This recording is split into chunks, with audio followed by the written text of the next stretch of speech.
Don't believe in the boogeyman? I believe in Michael Myers, a deranged serial killer, but the boogeyman, no. Well, you should.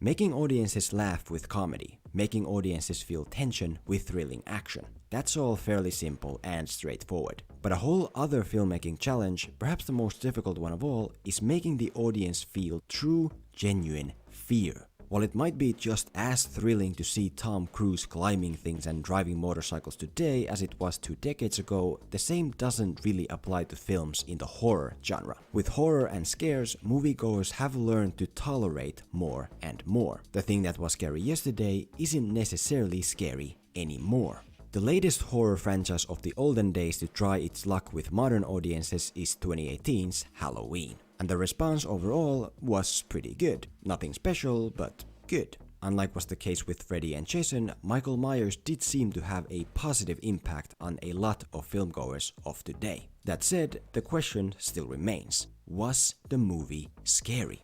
Whether or not the new Halloween is a scary film, that's up to you. Fear is always very subjective, so I'm not gonna try to tell you anything different. But what I would argue is that this film wasn't as scary as it could have been, because of 2 choices made by the filmmakers regarding the character of Michael Myers. 2 simple choices that, at least in my eyes, had massive consequences. Watching through Halloween, I knew these 2 choices were what this video was going to be about. But then, toward the end, the movie did something that turned everything upside down. It introduced a twist that fixes the negative consequences of both choices, or would have fixed. See, this twist is only introduced, never capitalized on. The movie sets the twist up, but then tosses it aside without ever using it. And this, fellas and fellarettes, is the reason we are here today. We're going to be taking a closer glance at 2018's Halloween and the 2 filmmaking choices that made it quite a bit less scary than it could have been. And finally, we'll investigate the unused twist in order to see how it would have fixed the consequences of the 2 choices and made this movie a lot scarier.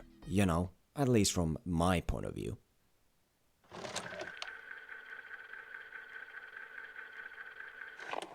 If you've seen my earlier video about A Quiet Place, then maybe you saw this coming. In the original 1978 Halloween, Michael Myers very much is created with a sense of inhumanity and supernatural.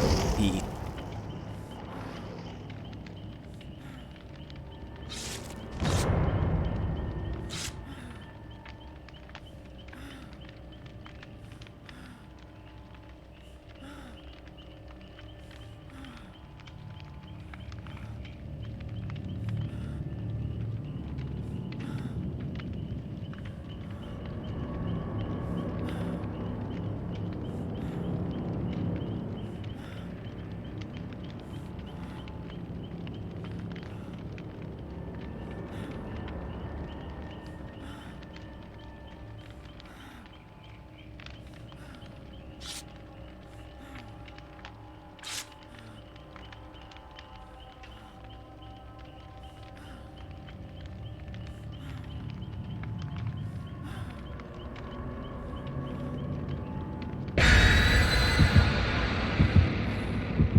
He's said to be human by other characters, yes, but his actions are always telling a different story. He cannot be killed, he cannot be stopped, much like Freddy or Jason or Arnold. It's this inhuman supernatural unstoppability that makes him scary. And the one thing that symbolizes all of it is his mask. Even though Michael Myers is established as human, you can never visually see him as such, not until the very end when the mask for a brief moment comes off. The new version of Halloween, on the other hand, makes a choice that's entirely inverted. Right at the start, it visually introduces Michael Myers as human. We see him at the hospital, we see him at the gas station. The film does try to hide exact facial details, but it can't hide the information that the audience now knows. Michael Myers isn't supernatural or somehow unstoppable. He's a balding, graying old man. And if the audience already sees and knows that, it in a way defeats the purpose of having a mask at all. What's the point of using a mask to upkeep mystery when there's no more mystery to keep up?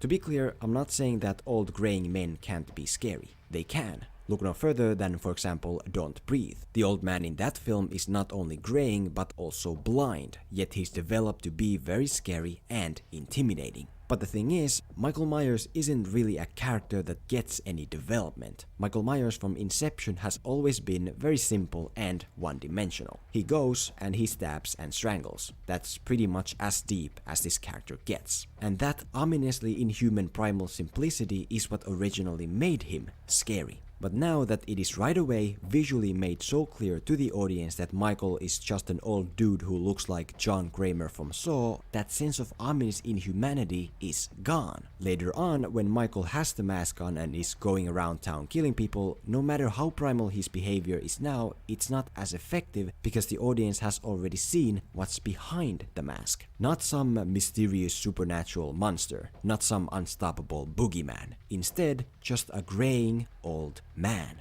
A graying old man who is never developed into someone we should be afraid of. You could argue that the mask in this new movie isn't there to shroud Michael's identity, but instead just to symbolize who he is. Since Michael's face and humanity were already revealed in the original movie, there's no point in keeping them a secret any longer. And that's a fair argument. But then again, it only applies to those filmgoers who have actually seen the original 1978 movie. And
Even if every filmgoer in the world had already seen that scene revealing Michael's humanity, I still don't see why they would have to be reminded of it. The way this new movie shows tiny glimpses of old man Michael at the hospital, that's fine. But the gas station scene, that I think could have been toned down. Instead of so clearly showing old man Michael wrestling with the male journalist, just stay inside the stall with the woman and deliver the information through sound and obscured visuals. This way you can show what Michael can do without actually showing who he is. If you base the scariness of your movie on an old man, then you need to develop him into someone scary. But if you base the scariness of your movie on Michael Myers and never do any character development because he's Michael Myers, then you need to show him only as Michael Myers, not as old man Michael.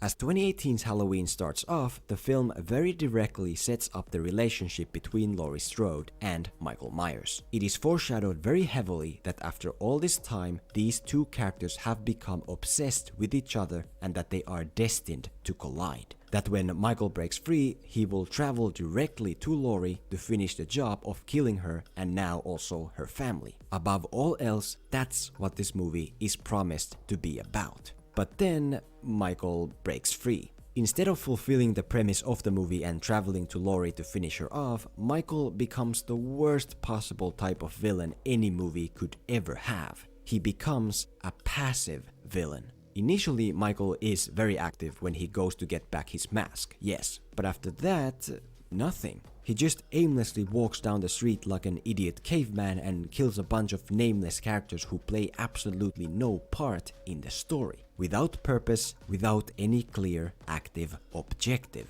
As if, in his old age, he doesn't even remember that Laurie exists. You could say that that's the point, that this is who Michael is, an idiot Neanderthal who just kills people randomly. Maybe so, but if that's true, it's not very good. Not only is watching a villain kill off random people without any idea where it's going boring, it's also not scary. Why would the audience fear for the life of a character when they've never met that character before and thus have zero emotional investment in them? To be fair, maybe butchering random movie characters without any clear objective was effective in the previous century of horror filmmaking. Maybe. But today, it just isn't. I mean, the movie itself even mentions this, but for whatever reason fails to take its own advice.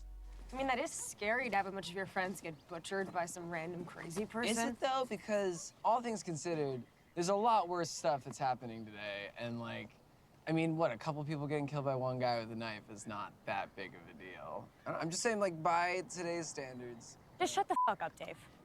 Shut up.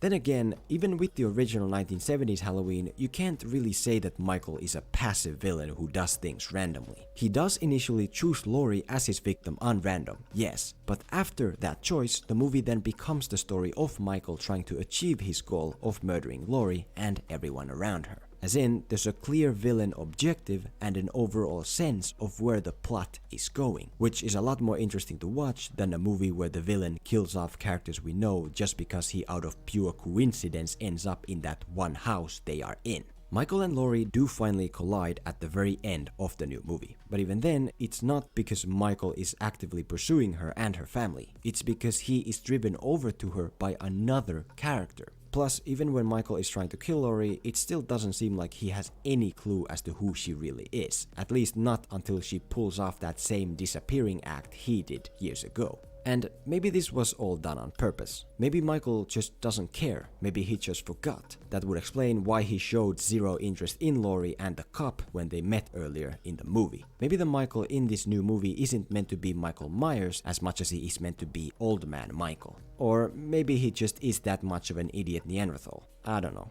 Regardless, if you want to make the choice of making your horror villain an idiot, fine. But that's no excuse to make them passive. Jason is an idiot, but he has a clear active goal. Freddy is an idiot, but he has a clear active goal. The anaconda in Anaconda is an anaconda, but it still has a clear active goal. And so, whether your movie features Michael Myers or Old Man Michael, he should have a clear active goal as well. Is that active goal killing people or eating?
people doesn't matter as long as it's there.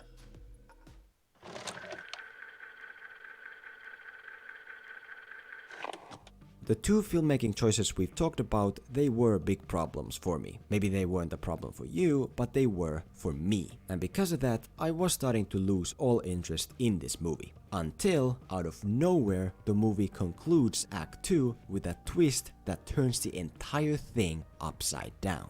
A twist that is not only one of the greatest movie twists I've seen in a long while, but also one that fixes both of the problems. The movie kills off Old Man Michael and replaces him with another character. Get away from the body. Stand back. I'm not gonna say it again. Step away from the suspect. Step away.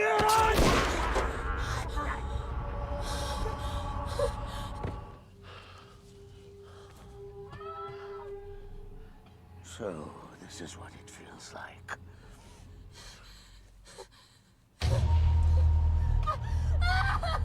The shot where the doctor rises into view with the mask on, that without a doubt is my favorite shot in this film. Because at this moment, I genuinely thought that 2018's Halloween had made a highly bold move of killing off Old Man Michael from the first movie and making another character take his place as the new Michael Myers. Obviously, if you've seen the movie, you know that this twist turns out to be not real. It was set up, but never capitalized on. Couple minutes later, Michael wakes up and we're right back where we started. But looking back at this moment, it does make me wish that the twist was real. And I do think that if only done properly, the twist would have made this film better and scarier. Just hear me out, please. Firstly, the twist fixes the issue of Old Man Michael being a graying old man. Since we now see that Michael Myers isn't just one specific person, it reinstates the sense of the character's inhuman, supernatural immortality. True, we do see that now it's just another graying old man behind the mask, but that's not the point. The point of the twist isn't who's behind the mask. The point of the twist is that Michael Myers can be anyone. Michael Myers is not a person, but rather an idea or a metaphorical parasite that can spread from one mind to another. The real Michael Myers isn't the mortal human being behind the mask. The real Michael Myers is the mask. A bit similar to, for example, X-Men First Class, where Magneto kills off Kevin Bacon and takes his helmet to become the new leader of the evil mutants.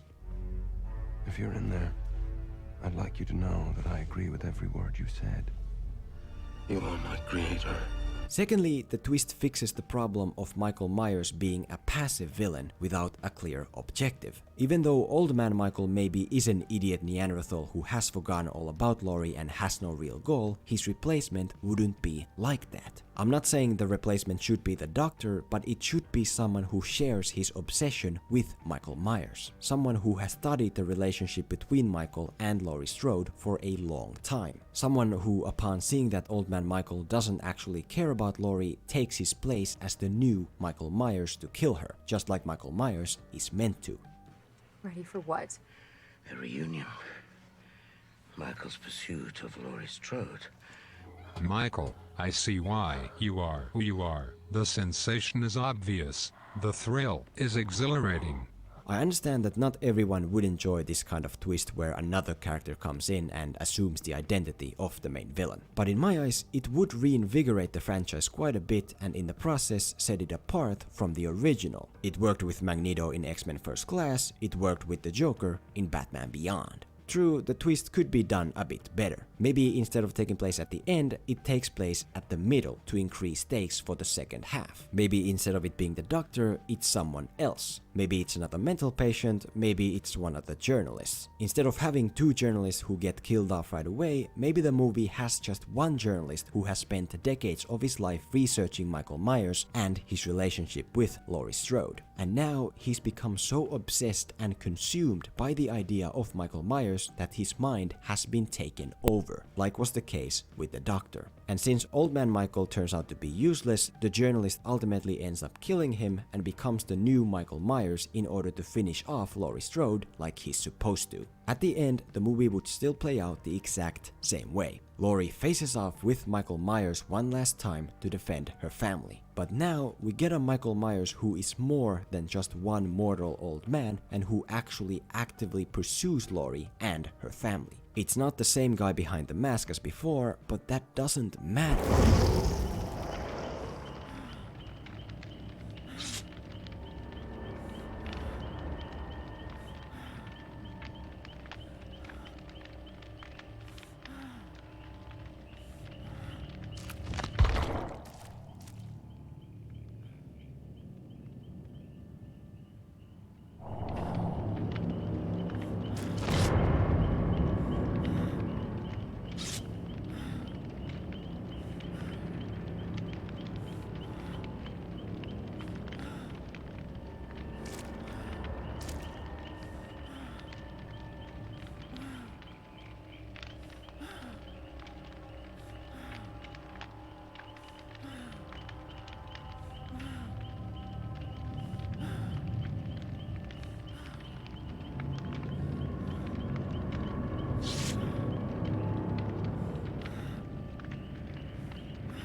Because again, the real Michael Myers isn't the human behind the mask. The real Michael Myers is the unkillable, unstoppable idea that the mask represents.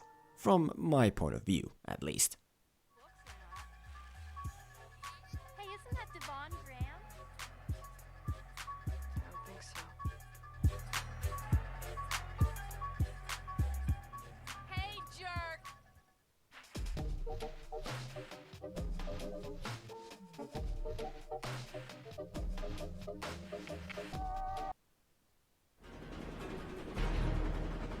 It's not clean. Repeat, I do not have a clean shot. I may hit Bond. Take the shot. Take the bloody shot!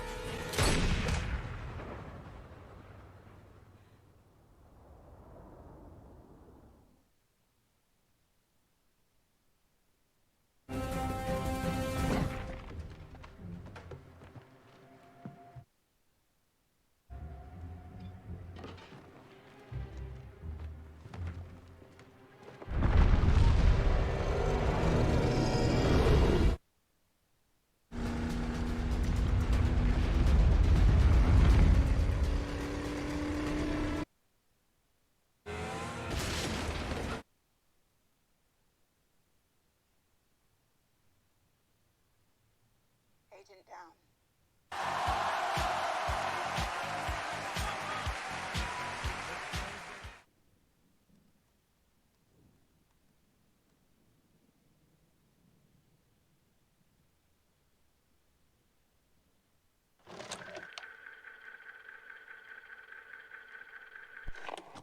I guess I might be a bit late to the party, but there is this one Bond film called, Spectre. Spectre. What's interesting about Spectre is that for a James Bond film, it generally wasn't received all that well. And when I say not received all that well, I mean on a level of Quantum of Solace. Uh-oh. Me, I don't think things were actually that bad. I think a person can see this movie and have a good time with it, or at least not get unbearable headaches from how it was cut together.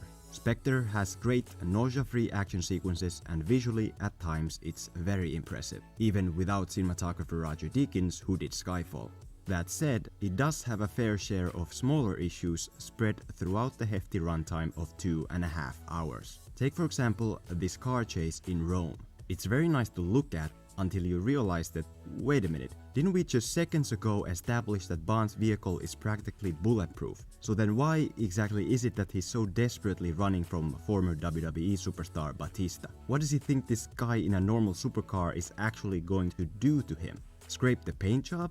Well, he did steal the Aston Martin without permission, so maybe he does want to keep it in good shape. Oh, never mind. Also, the case of Caramel Sugar Tits. Sorry, I mean Dr. Madeleine Swan. It's clear from the very beginning that the filmmakers were really pushing hard to make her the new Vesper Lynd. Unfortunately, instead of becoming the final one true love, all she ultimately amounted up to be is just another Bond girl. And this time the whole thing was even weirder than normal, since she's the daughter of Bond's enemy and, coincidentally, about half his age. In this scene, Bond promises a dying father that he will look after his sweet precious child, but really, seems he just wants someone new to pork. You're protecting someone. Your wife. Ha, yeah, good luck with that. She won't let you put a finger on her. Take it from me. Your daughter. No. Your son. My son? What the...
Really creepy, man. Your daughter.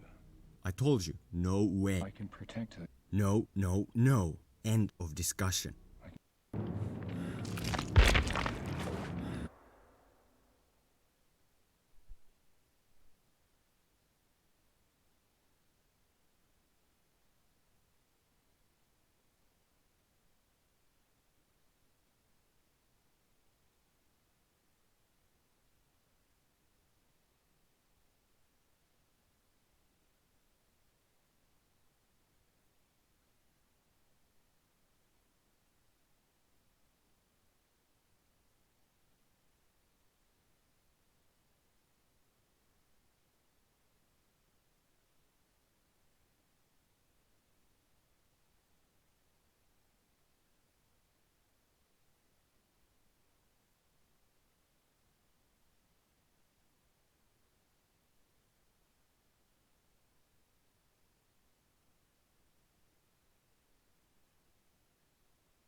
and keep her alive.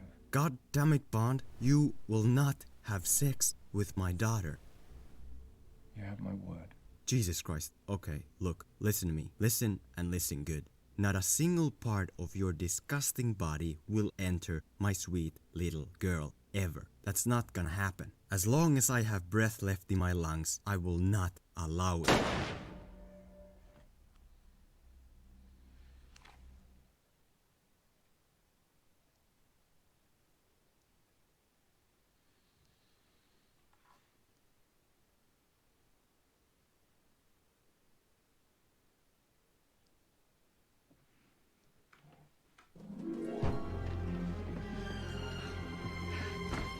But aside from smaller stuff, in my eyes Spectre's biggest weakness can be pinpointed down to one specific time frame, the third and final act. When I said a person can have a good time watching this movie, that doesn't include the last third, because it's bad, like Tarzan Bond bad. And honestly, it just seems so out of place with the rest of the film.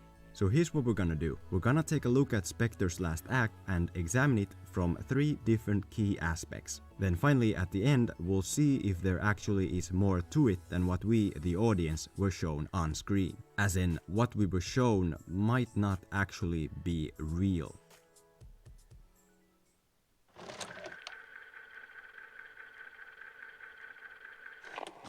After Bond survives the surgery scene, that's when we enter Act 3 and the real issues begin. Simply because this transition from Act 2 to Act 3 is one of the clunkiest I've ever seen. Let me put it this way. Let's say you're watching a play. You're sitting there immersed, trying your best to enjoy the show. Then all of a sudden, the director of the play runs up on stage and yells pause.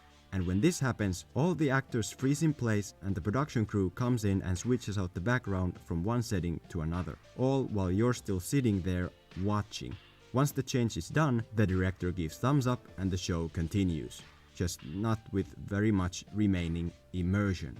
In this transition, we go from Bond escaping capture to him blowing up an entire enemy base with a single bullet, to him traveling across the world to London to meet up with his crew, to him finally being captured once again. For some movies, that's half of the entire runtime right there. But in Spectre, about 5 minutes.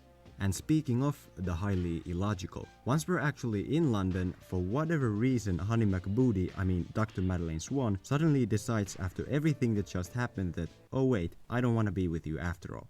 And hearing this, Bond faces his supposedly one true love and answers with, meh, whatever. I can only wonder why this happens. Well, not really, I know exactly why this happens, as does every other person watching. It's so that she too can then be captured by the bad guys and made into Bond's very own helpless damsel in distress for the end.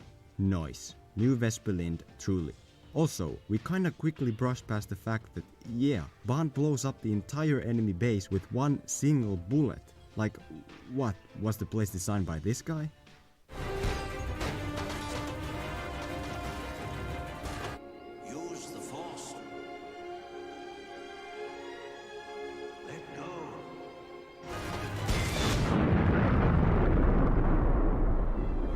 Once again, visually very cool, but honestly, I'm not really buying any of it. The explosion, Bond easily gunning down an entire squad of supposedly highly skilled guards, it all seems a bit too unreal to be real. Oh, and by the way, the filmmakers never actually establish how it is that Bond survives the brain surgery unaffected in the first place, but we'll come back to that soon enough.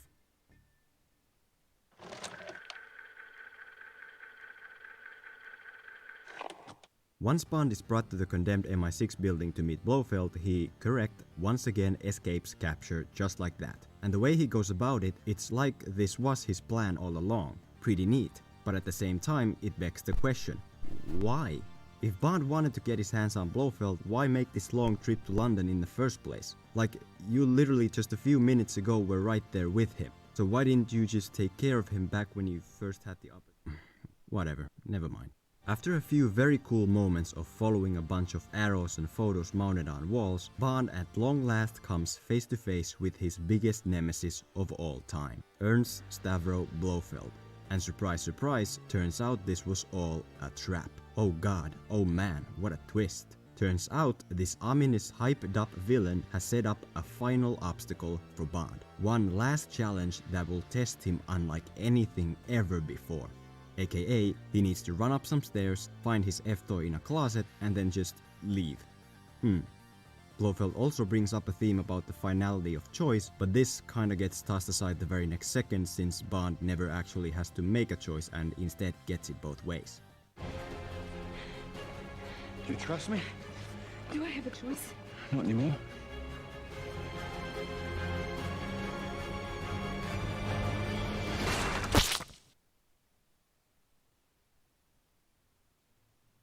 Agent down.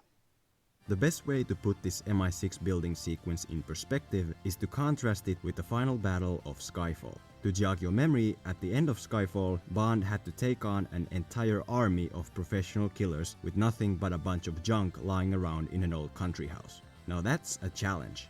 In Spectre, however, there is no real challenge, just the illusion of challenge. There is enough obstacle here for Bond to feel like he's actually accomplishing something, but still laid out in a way that he can fly right through it without much trouble and get the happy ending he wishes. And just like with the previous point we talked about, everything about this sequence somehow feels off. Be that Blofeld all of a sudden turning into a big bad meanie with evil plans straight from a Saturday morning cartoon, or Bond immediately managing to find his missing damsel in a building with floor space worth 5 football fields. It's as if it's all a bit easy, a bit too easy and too good to actually be true.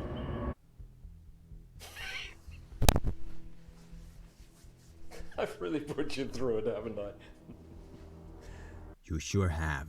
No one makes me jog up a bunch of stairs.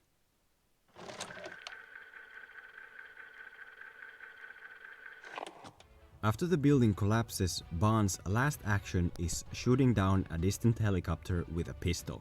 Once again, a pretty cool thing to see. Unfortunately, even as just a standalone moment, it doesn't really work. Why? Because it was never properly set up.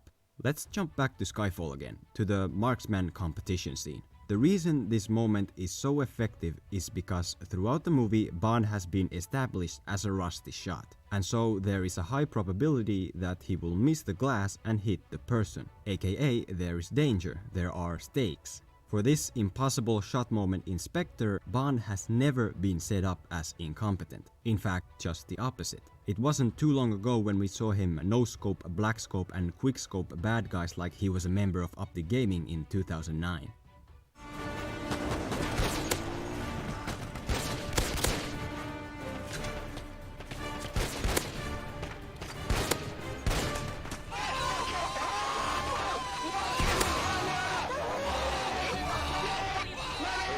Furthermore, just like blowing up Blofeld's Death Star base with one bullet, this moment of bringing down a helicopter with nothing but a teeny tiny pistol seems highly unlikely. In all honesty, it seems downright impossible, to the point where it's hard to believe that it could actually even really have happened. But then again, while the impossible rarely happens in the real world, there exists another place where it is more than common: the human imagination.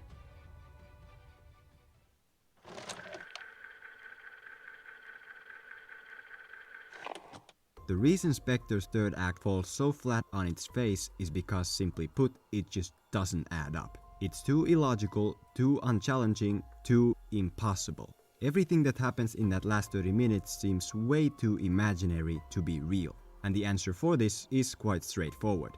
It isn't real. It's all in Bond's mind. As I mentioned before, the movie never explains why Blofeld's brain surgery didn't work on Bond. But looking at the third act a bit closer, turns out this is so because there is nothing to explain. Because the surgery did work. If you don't know what a lobotomy is, you're looking right at it. What? I said, doesn't time fly?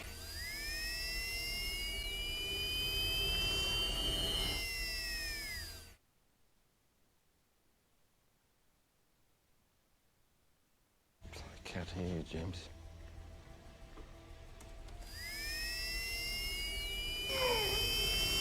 On screen, this movie had a sunny, very happy ending that allowed the audience to go home feeling good about it all. But sad as it is to say, what we were shown is nothing more than a lie.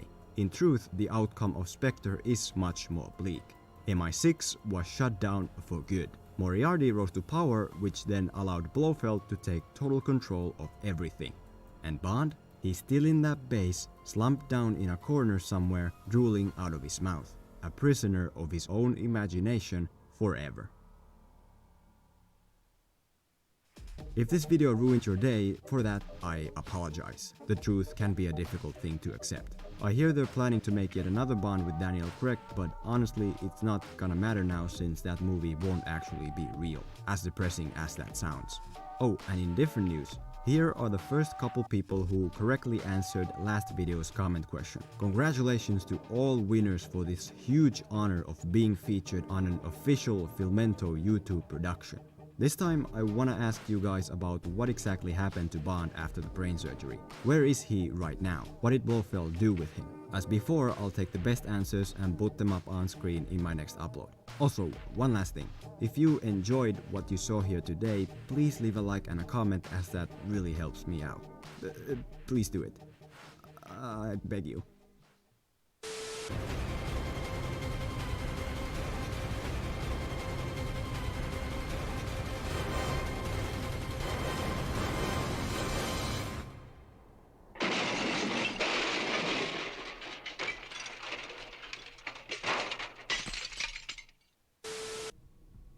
Since you mentioned your father, I'll show you. No, no, no. End of discussion. I can keep her alive. God damn it, Bond. You will not have sex with my daughter. No. Turn this off. Not a single part of your disgusting body will enter Turn my this sweet off. little girl. This is ever. important. That's not gonna happen. As long as I have breath left in my lungs, I will not allow it.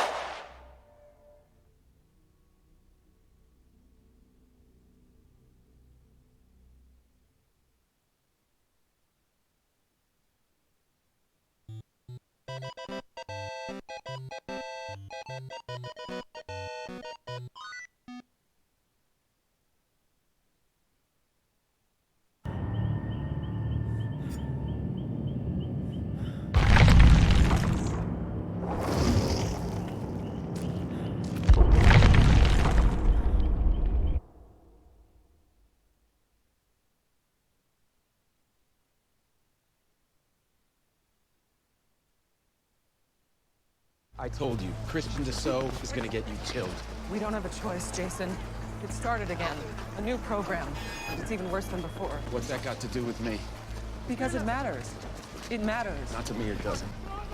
What's that got to do with me? Because it matters. It matters. Not to me, it doesn't.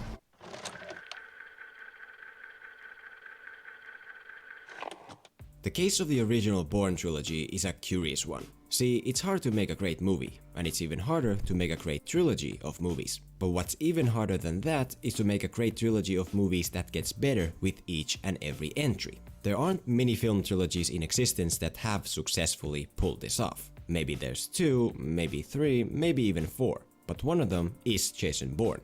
Bourne Identity, great. Bourne Supremacy, awesome. Bourne Ultimatum, simply outstanding. There was a thing called the Bourne Legacy too, but never mind that. Or maybe that's not fair to say. To be honest, Legacy wasn't a bad movie. Being bad wasn't its biggest problem. Its biggest problem was that it just couldn't reach the level of quality that the earlier films had built up.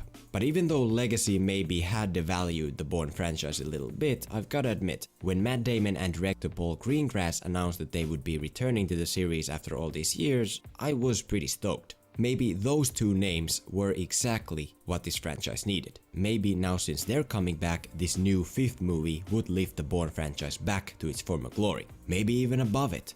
Maybe. But of course, when that said 5th movie was released, turned out the answer was one big no. We didn't get a movie on the level of Ultimatum. We didn't get a movie on the level of Supremacy or Identity. Instead, we got Jason Bourne. Honestly, Jason Bourne the movie feels very much like just another Bourne legacy. As in, it isn't bad, it isn't great, it just is. And that in turn begs the question of why? Why does Jason Bourne feel like just another legacy? I mean, Damon is back, Greengrass is back, their world of Bourne is back. So then, what's the issue? Why is the word mediocre the most accurate way to describe this new movie? And so here we are, my precious audience. Let's dive into 2016's Jason Bourne and try to figure out why it failed to rise up to the high bar set by the original trilogy. Why this film, more than anything else, feels so uninspired and mediocre.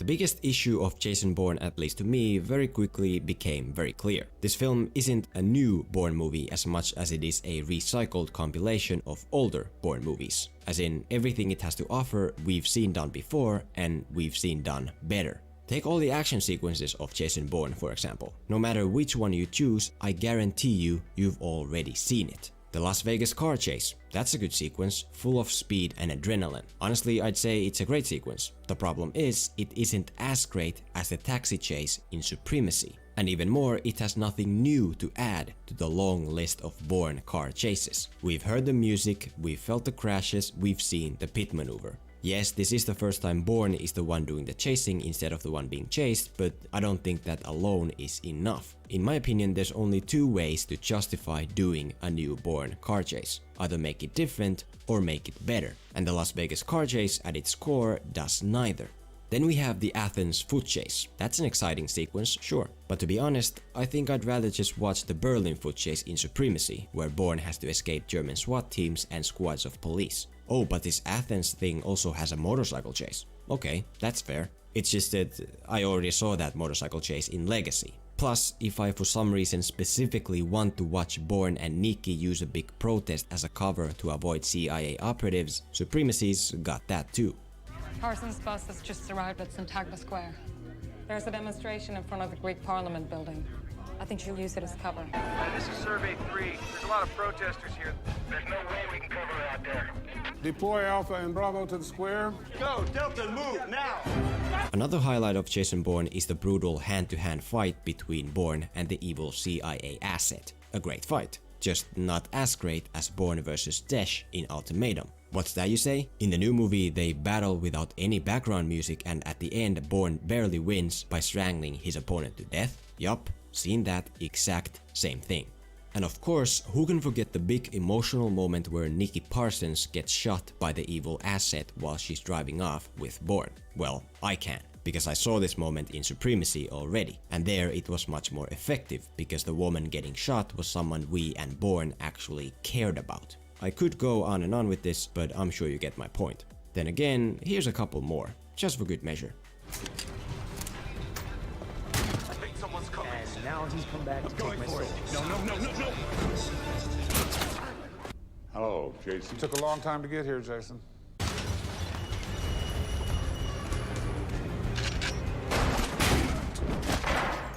This is not a drill, soldier. Listen to David. We clear on that? I've done something. Jason Bourne, the movie, begins with quick flashes from earlier Bourne films. And as it turns out, those quick flashes are the perfect analogy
of what this movie is, a collection of earlier Bourne movies squeezed into one 2-hour film. Jason Bourne is the film version of a band re-recording its biggest hits into a new collection album. And while that re-recorded collection album isn't necessarily bad, what's the point of it? Why would I watch Jason Bourne when I can just go watch the original movies and see everything it has to offer there in a way that they're done better?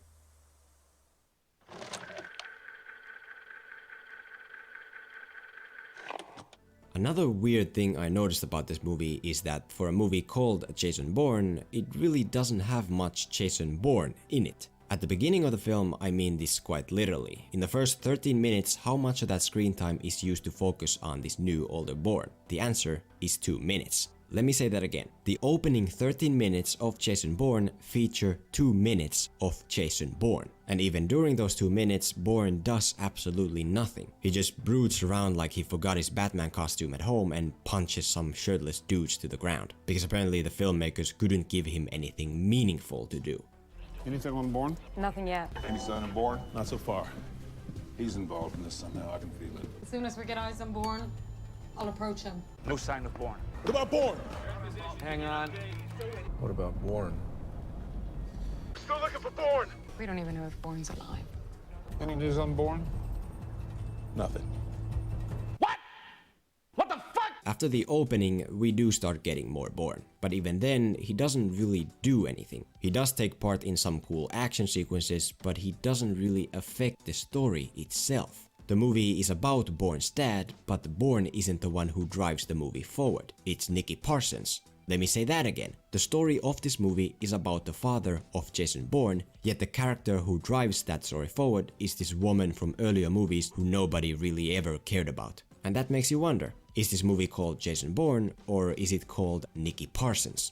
When we start nearing the 1 hour mark, the most meaningful thing Bourne has accomplished so far is look at some files and witness an expository flashback. After this, luckily, he finally starts to change from a passive protagonist to an active one. And now, at long last, we the audience get to know his motivations a bit, which immediately makes this movie much more interesting to watch. But even so, when the credits roll, Bourne doesn't really accomplish anything. Look closely and you'll see that throughout the film he accomplishes pretty much nothing. In all honesty, you could cut Bourne off this movie entirely and it wouldn't have much effect on things at all. Bourne does cause the evil CIA chief to get shot to death and in effect have the young female agent take his place, yes. But then it turns out that she is just as crooked as he is, so it's not like that swap has any real meaning. Bourne also saved the CEO character from getting killed, true, but the only reason for doing so was that the CEO character would then expose the CIA, and that never happens, because instead of exposing anything, the CEO just keeps the information to himself. So whatever,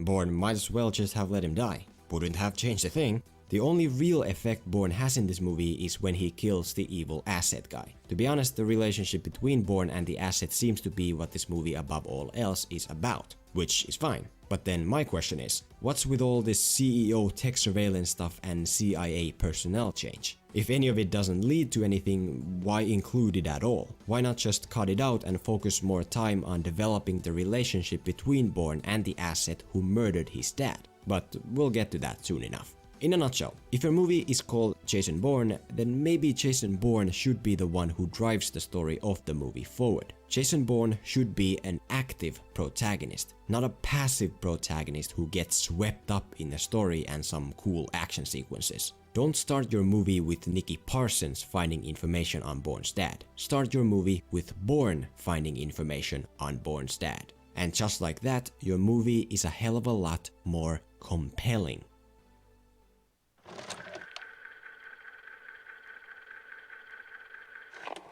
What's interesting about the earlier Bourne films is that their subtitles serve as perfect summaries of what they are about. Identity is about Bourne trying to find his identity. Supremacy is about Bourne putting his fully developed superior skills and abilities to use. Ultimatum is about Bourne finally finishing the evil CIA Black Ops projects once and for all. Now, I know those subtitles are from the books, which have nothing to do with the films, true. But still, they do reflect the core points of the films. Even in Legacy, that movie above all else is about the aftermath and legacy of Bourne's actions and how they affect others. It is pretty fitting then that the new movie doesn't have a subtitle at all, because at the end of the day, it isn't really about anything. You could say that Jason Bourne is a story about Bourne's relationship with his dad and the evil act.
asset guy who killed them. But it isn't. That's what the movie tries to be, yes, but that's not what it is. Because instead of properly building Bourne's relationship with his dad and the asset, the movie spends most of its time on 15-minute action sequences and some random technology company corruption stuff that has absolutely nothing to do with Bourne. You know how in Mission Impossible Fallout they managed to properly set up the relationship between Ethan Hunt and his former wife? You know how they do this? By spending actual time on it. The way that movie begins is with Ethan Hunt and his former wife, and because they do spend time on the wife, the ending works. The way it wouldn't have worked is if instead of beginning the movie with Hunt's former wife, we didn't see her until the very end at all, and every piece of information about her came as exposition from other characters. Like is the case with Bourne's dad. We hear about Bourne's dad from Nikki and we never actually see him until we're nearing the midpoint of Act 2 when Bourne has this very quick blurry flashback. It's hard for the audience to care about Bourne's dad when it seems that even Bourne doesn't give a crap about him. And how could he when he's so busy punching shirtless dudes and driving motorcycles and punching more dudes? Instead of starting your movie by showing us random flashbacks from earlier Bourne films, take a page from Tom Cruise's book and start your movie by showing us flashbacks about Bourne and his dad. Make Bourne push that relationship forward, instead of a random side character nobody asked to be in this movie in the first place. Show us that he cares, and maybe then we can care as well.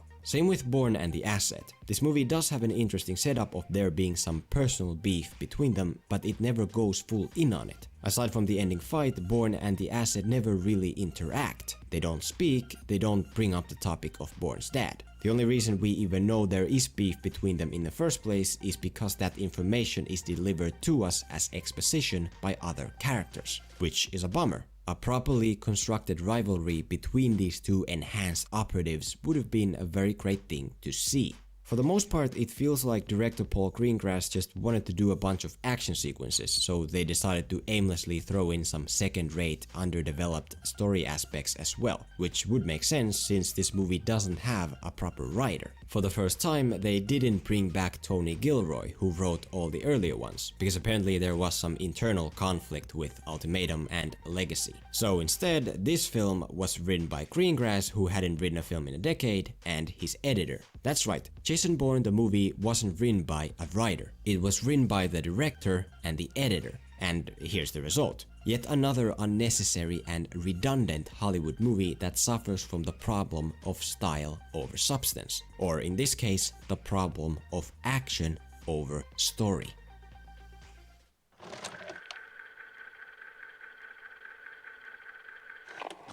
After 2016's Jason Bourne, only two questions remain. Should there be another Bourne film? And if so, how can it be done in a way that's fresh and innovative? Honestly, maybe the answer to the first question already is no. Maybe the original Bourne trilogy was a product of that time and now it's too late to successfully recapture what it did. Maybe the age of Jason Bourne is over. Maybe. But if another movie does get made, to me the only way it would be justified is if they make it a crossover between Bourne and Aaron Cross from Legacy. If this crossover idea already has you shaking your head, I understand why. But at the same time, I would love to see how Bourne and Cross play off each other, if done right. Because to be frank, a proper crossover between these characters really is the only way the new film can be something different. Take the Las Vegas car chase from Jason Bourne for example. It is cool, but it doesn't feel that special because we've seen it already. But now imagine this. Instead of just Bourne chasing the asset, we add Aaron Cross to the chase as well as a third party. And already the chase becomes something new and interesting, and therefore special.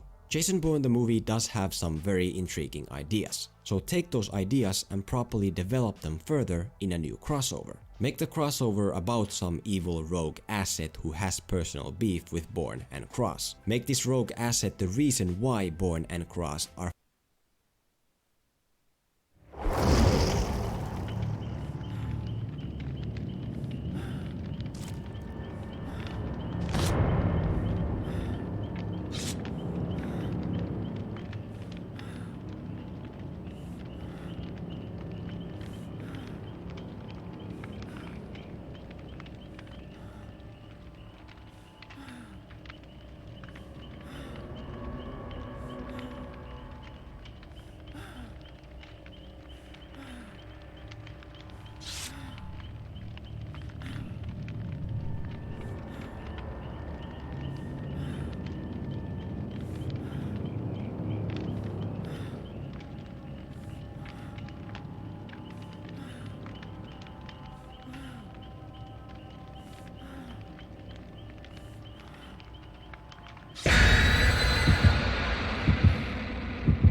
forced to come together and actually focus on that relationship between Bourne and Cross and the asset. And also, please, for the love of God, trim down the real-life bad boy CIA stuff. I understand the CIA corruption things and operation rooms are a big part of the franchise. But at least to me, they've also always been the most interesting part. Because at the end of the day, it's just a bunch of nameless CIA people sitting in a room looking at monitors. I'm not saying take the CIA angle out, I'm just saying put it in the background. And instead take most of your runtime and spend it on your main characters. Because at least in my opinion, if Jason Bourne the movie had cut the whole technology, surveillance, corruption stuff out, trimmed down the CIA stuff overall and instead focused on the characters and their relationships, it could have been a much better movie. It could have been a movie that didn't turn out to be such a forgettable, mediocre failure that 2016's Jason Bourne unfortunately is. You know, at least in my opinion. I don't believe that, and neither do you. Look at yourself. Jason, I came here because I found something. I'm telling you what I saw. It looked like he was involved directly. You've tortured yourself for a long time. Jason, I came here because I found something.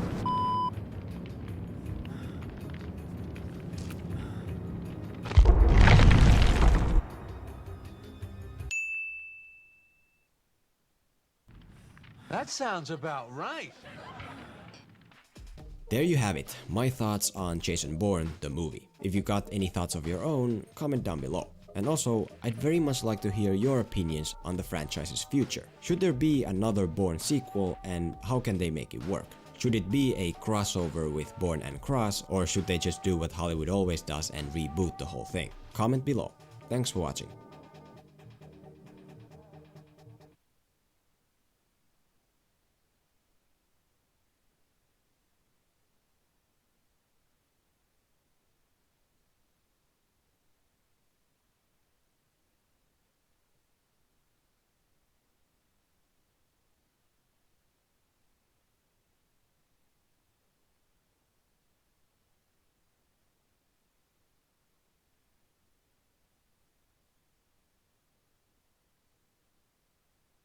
Venom was not a failure at all. Venom was frickin' amazing. WTF. Venom. Hey, don't listen to this guy. This review is a failure. Venom was good as his clickbait.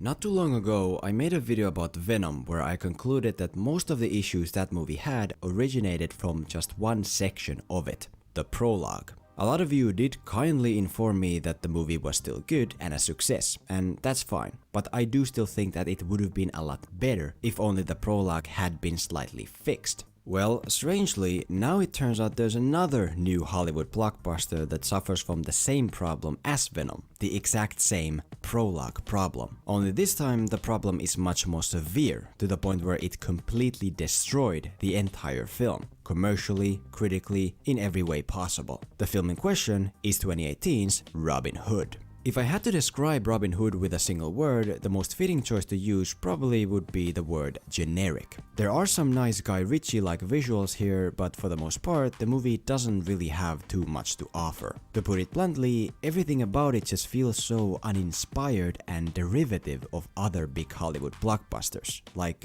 down to the music.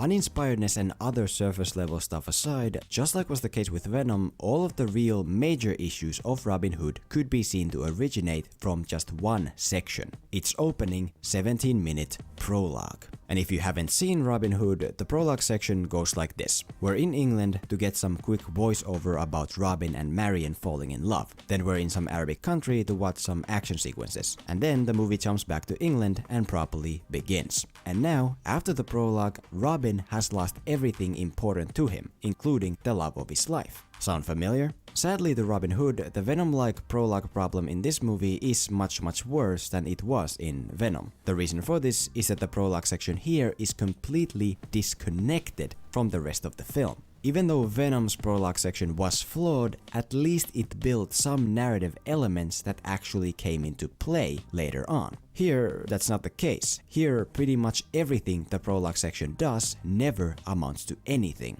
And so, here we are. Let's take a look at 2018's Robin Hood and try to figure out why its prologue section feels like such a disconnected, separate entity, and how this disconnected prologue creates issues that ended up ruining the rest of the film. Then, once we know the issues, we'll try to change the prologue into a more connected form, in a way that would perhaps have made this movie a bit less of a critical and commercial failure.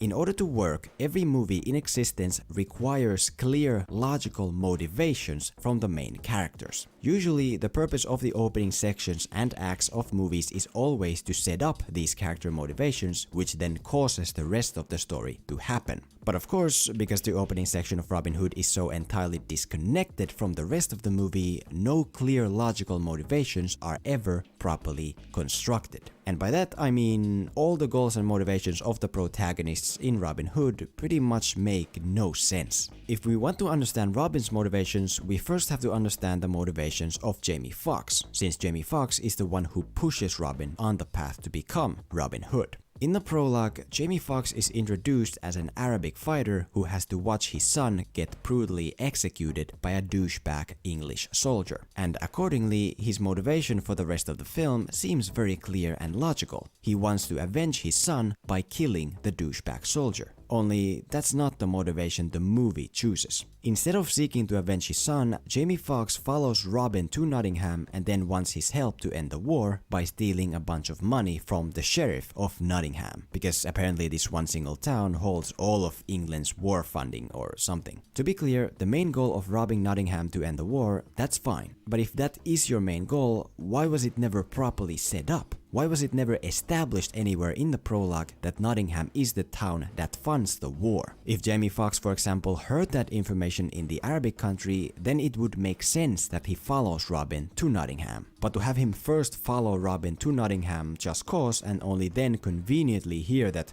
oh, you can stop the war by stealing money from Nottingham. No. You can't set up a personal revenge story against one certain antagonist only to then make the story about something entirely else. As to Robin's motivations, they kind of don't exist.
Yeah.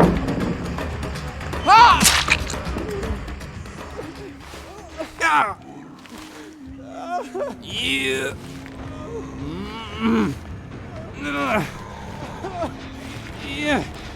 Yeah.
Yeah.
He's the one who dragged me into this.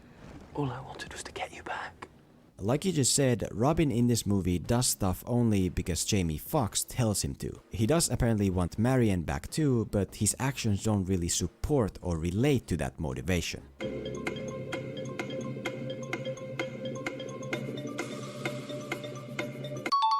You could also argue that Robin wants to take revenge on the sheriff because he sent him off to the war. But if so, maybe this rivalry between him and the sheriff should have actually been established in a bit better way than just quickly showing a name on a paper. But we'll get to that next. If you're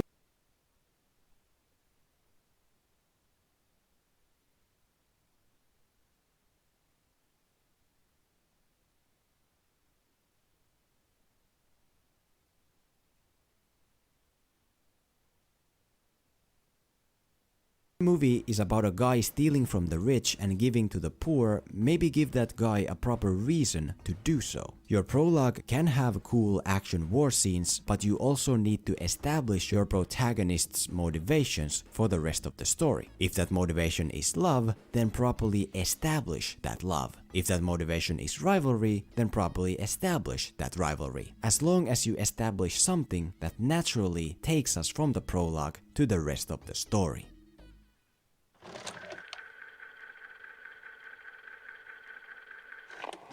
As mentioned, the second issue created by the prologue of Robin Hood is that it never establishes the movie's villain. When Robin is in England with Marion, there's no interactions with any antagonist. When he's in the Arabic country fighting the locals, there still is no real story antagonist. You could say that the douchebag English soldier does get set up for later, yeah, but not only does the soldier never amount to much anyway, he's not the main villain of the story either. Then, after 25 long minutes of screen time, we finally meet the real main villain of Robin Hood. the Sheriff of Nottingham. The problem is, at this point in time, there's absolutely no reason for the audience to view him as the villain, simply because so far the movie has done nothing to establish him as the villain. Obviously, every villain doesn't have to be revealed as evil right away. A movie can give hints about the villain being evil first and pay them off later, of course. For example, maybe the sheriff has some kind of deep personal rivalry with Robin. Maybe that's why he sent him off to the war, maybe that's why he pronounced him as dead and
Whoa!